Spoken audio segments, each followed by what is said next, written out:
জলপাই দিয়ে যত ধরনের আচার তৈরি করা যায় তার মধ্যে আমার সবথেকে প্রিয় হচ্ছে জলপাইয়ের এই টক ঝাল মিষ্টি আচার। এই আচারটা সাদা ভাত থেকে শুরু করে খিচুড়ি, পোলাও সব কিছুর সাথেই কিন্তু ভীষণ ভালো লাগে।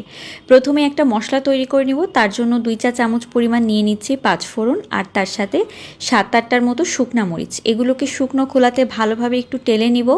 তারপর ব্লেন্ডারে একটু আধা ভাঙা করে গুঁড়া করে নিব। একেবারে মিহি গুঁড়া কিন্তু করা যাবে না। তো মশলাটা ভাজা হয়ে গিয়েছে, আমি ঠান্ডা করে তারপর গুঁড়া করে নিয়েছি।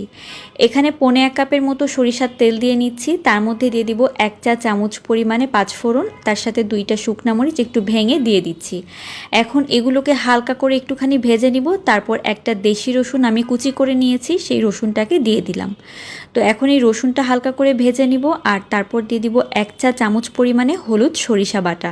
সরিষা বাটা কিন্তু অবশ্যই ব্যবহার করবেন, তবে কালো সরিষা না, হলুদ সরিষাটাই আপনাদের ব্যবহার করতে হবে। তো এখন আমি এটাকে ভালো করে একটুখানি ভেজে নিব। যখন খুব সুন্দর একটা সুঘ্রাণ আসবে এই সরিষা আর রসুনের, তখন এখানে 2 কাপ পরিমাণ দিয়ে দিব চিনি। তো চিনিটা এখন এই তেলের মধ্যে জাস্ট একটু নেড়েচেড়ে হালকা করে ভেজে নিব। আর তারপর আমি এখানে দিয়ে দিব 1/2 কাপ পরিমাণে ভিনেগার। এই আচারে কিন্তু কোনোভাবেই পানি ব্যবহার করবেন না। পানি ব্যবহার না করে এই পদ্ধতিতে বানালে এই আচার 2 বছর পর্যন্ত ভালো থাকবে। আমার কাছে প্রায় 1 বছর আগের আচার এখনও আছে।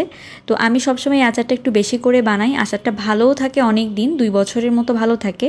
তো 1/2 কাপ পরিমাণ ভিনেগার দিয়ে দিলাম। তো ভিনেগার দিয়ে ভালোভাবে এটাকে নেড়ে মিশিয়ে নিলাম। এখন চিনিটা একটু গলে আসলে এখানে দিয়ে দিব 1 কেজি পরিমাণে জলপাই।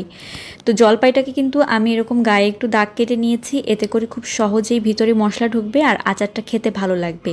এই আচার যত বয়মের ভিতর থাকবে তত কিন্তু আচারের স্বাদটা বাড়বে। এজন্য তেলের পরিমাণটা আর চিনিটা একটুখানি বাড়িয়ে দিলে এই আচার অনেক দিন পর্যন্ত ভালো রাখা যায়। তো এরপর দিয়ে দিচ্ছি 2 চা চামচ পরিমাণে শুকনা মরিচের গুঁড়া। যেহেতু টক ঝাল মিষ্টি আচার, তাই মরিচের গুঁড়াটা এখানে ব্যবহার করছি। তো তারপর ভালোভাবে একটু মিক্স করে নিব। আর এরপরে এখানে দিয়ে দিব লবণ। তো লবণটা আমি স্বাদ মতো দিয়ে দিচ্ছি এখানে। তো লবণ ব্যবহার করেছি আমি 1 চা চামচ পরিমাণে। এই আচারে আমি কোনো ধরনের হলুদ ব্যবহার করি না। তো এবার মিডিয়াম জালে এই আচারটাকে অনেকক্ষণ ধরে জাল দিতে হবে, যতক্ষণ পর্যন্ত না চিনিটা একটু আঠালো হয়ে আসে। তো তারপর আমি যে শুকনো মশলাটা ভেজে রেখেছিলাম সেটা আধা ভাঙা করে নিয়েছি, সেই মশলাটাকে দিয়ে দিলাম। তো এবার ভালোভাবে নেড়েচেড়ে এটাকে মিক্স করে নিব। আর এভাবে নাড়তে নাড়তে দেখবেন আচারের মানে জলপাইয়ের যে কালারটা সেটা চেঞ্জ হতে থাকছে। তো এইভাবেই কিন্তু এই আচারটা তৈরি করতে হবে একটুখানি সময় নিয়ে। তো শিরাটা কিন্তু দেখতে পাচ্ছেন প্রায় হয়ে এসেছে।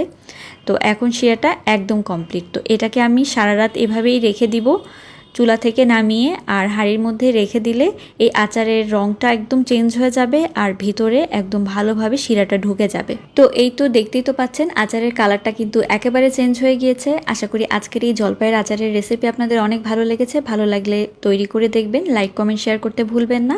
আল্লাহ হাফেজ।